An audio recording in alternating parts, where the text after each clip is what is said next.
En física y en química, un coloide o un sistema coloidal es un sistema formado por dos o más fases, principalmente una continua, normalmente es fluida, y otra dispersa en forma de partículas, por lo general sólidas. La fase dispersa es la que se halla en menor proporción. Normalmente la fase continua es líquido, pero puede encontrarse coloides cuyos componentes se encuentran en otros estados de agregación. Al llegar cerca de la superficie del líquido, cada burbuja levanta una cúpula arriba de sí mismo. Si ahora el líquido, incapaz de formar espuma, tiene una alta tensión superficial, se rompe la delgada película de la cúpula, desintegrándose inmediatamente en finas gotas.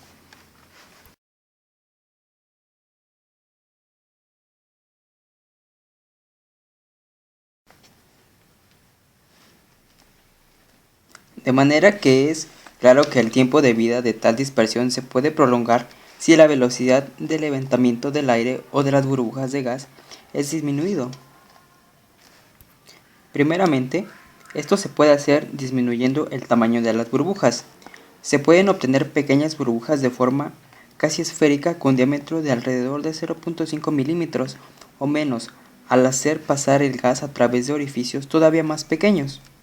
Además, la burbuja producida será más pequeña mientras más rápidamente se separa de la boquilla, es decir, si está en una posición horizontal y es humedecida por el líquido, o si la velocidad de introducción de gas es aumentado o si el líquido es agitado de tal manera que la burbuja sea desprendida de la boquilla prematuramente. Una tensión superficial del líquido más bajo también proveerá la formación de burbujas más pequeñas. El efecto Tyndall consiste en que un haz luminoso se hace visible cuando atraviesa un sistema coloidal. Este fenómeno se debe a que las partículas coloidales dispersan la luz en todas las direcciones, haciéndola visible. Los rayos de luz, obviamente, pueden ser visibles al pasar a través de un bosque, por ejemplo, como resultado de la dispersión de la luz por las partículas coloidales suspendidas en el aire del bosque.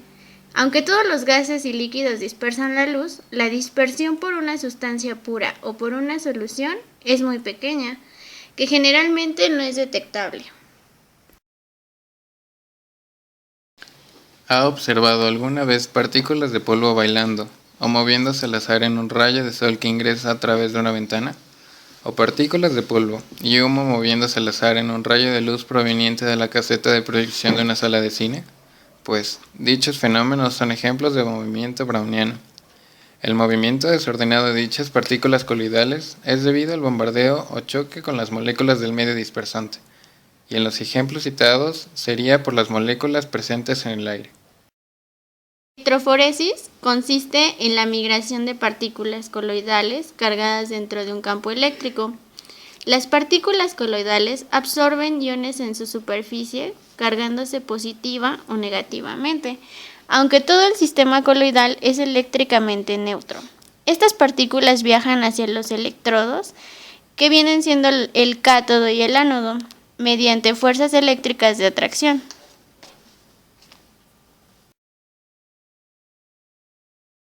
Dispersiones de gases y espumas. Las dispersiones de gases en líquidos se forman cuando un gas, el cual debe ser completamente insoluble en el líquido, se fuerza hacia dentro del líquido a través de una boquilla conteniendo canales u orificios muy finos.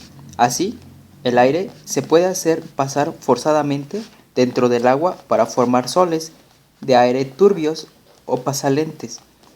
La estabilidad de tales dispersiones de gas en agua es baja, ya que las burbujas de gas suben hasta la parte superior. Una espuma simple está compuesta de numerosas burbujas de gas, muy compactadas, cubiertas con películas semisólidas elásticas. La película forma estructuras laminares a través de toda la espuma. Estas películas coherentes elásticas se asemejan al armazón de las partículas sólidas en una jalea. La película tiene una estructura de capa definida. La película de las burbujas de jabón está compuesta de 3 capas, consistiendo en las 2 capas externas de jabón y la capa de en medio conteniendo agua. Las moléculas de jabón están orientadas, estando las colas de hidrocarburo volteadas hacia afuera y el carboxilo dirigido hacia la capa intermedia de agua. Toda la película es comúnmente muy delgada y el espesor se puede estimar por el color de la burbuja.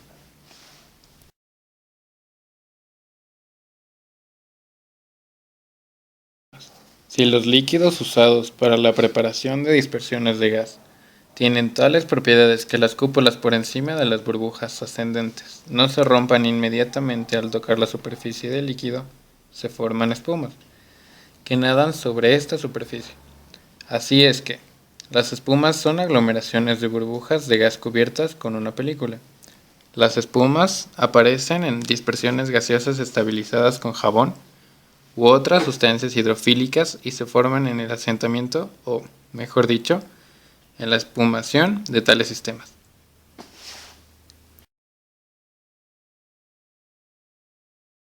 Las espumas difieren de las dispersiones en que tienen películas de líquido mucho más delgadas alrededor de cada burbuja de gas.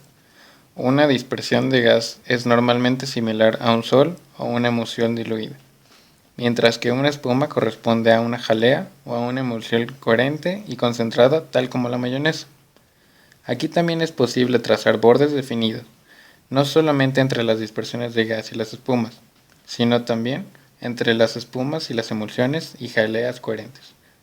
Por ejemplo, una emulsión coherente y concentrada de un aceite en agua puede contener una gran cantidad de burbujas de aire ocluidas, al igual que un agente emulsificante sólido, jabón, el cual forma una red coherente de jabón a través de todo el sistema disperso.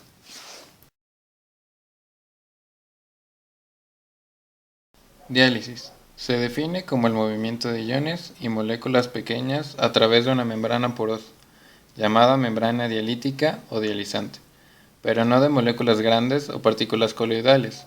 La diálisis no es una propiedad exclusiva de los coloides, puesto que ciertas soluciones también se pueden dializar. Por ejemplo, los bioquímicos utilizan con frecuencia la diálisis para separar moléculas proteínicas de iones acuosos. En los coloides, la diálisis permite purificar el sistema coloidal, puesto que se eliminan iones y otras moléculas pequeñas consideradas impurezas. Se utilizan como membranas dialíticas el celofán y las membranas de origen animal. La velocidad de colapso de una espuma se puede determinar de una manera similar, midiendo el volumen o la altura de una columna de espuma inmediatamente después de prepararse y después de ciertos intervalos de tiempo. Los resultados pueden presentarse en forma de gráficas de volumen-tiempo, las cuales también caracterizan a la espuma en términos de estabilidad, vida o persistencia. La persistencia de una espuma varía grandemente, dependiendo de la naturaleza de las soluciones usadas para su producción. Como ya se mencionó, los líquidos puros no tienen casi ninguna inclinación a formar espuma. La persistencia de tales espumas, o sea su vida, se mide en segundos. Por ejemplo, la vida de la espuma de agua de la llave disminuye al aumentar la pureza del agua. La velocidad de escurrimiento de la espuma se puede determinar experimentalmente de una manera bastante sencilla.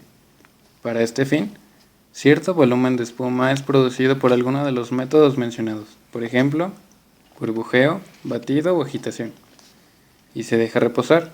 Después, al final de ciertos intervalos de tiempo, se determina el volumen de líquido que se colecta bajo la columna de espuma. De los datos obtenidos, se puede obtener la velocidad de escurrimiento, el índice de espuma o capacidad de espuma que caracterizan a la espuma respectiva.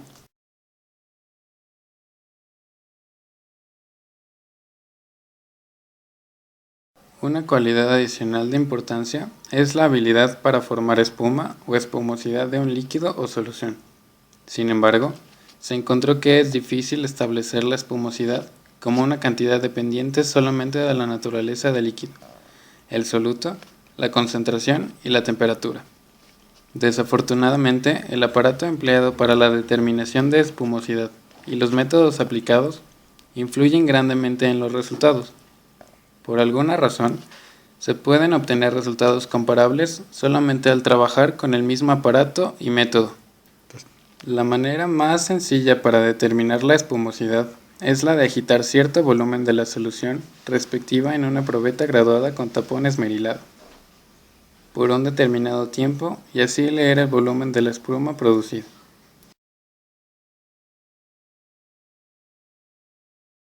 Estabilidad de las espumas. Los principales métodos para la producción de espumas son los mismos que se usan en la preparación de las dispersiones de gas. Por ejemplo, el burbujeo, agitación, golpeo y batido. Además se puede obtener espumas por ebullición de líquidos que contienen una cierta sustancia disuelta. La habilidad de espumar depende de la actividad de superficie de estas sustancias.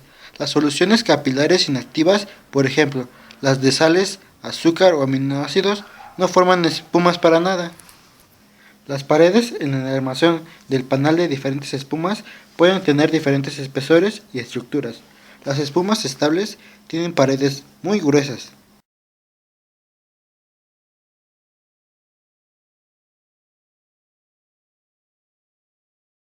La estabilidad de las espumas depende de la persistencia de las películas que separan a las burbujas del gas.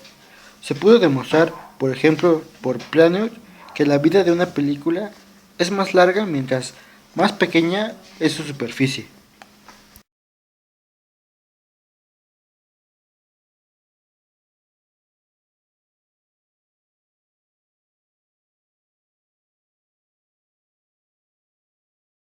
En resumen, decimos que las espumas son extremadamente utilizadas en el campo alimenticio y juegan un papel importante en la textura y sabor de nuevos productos.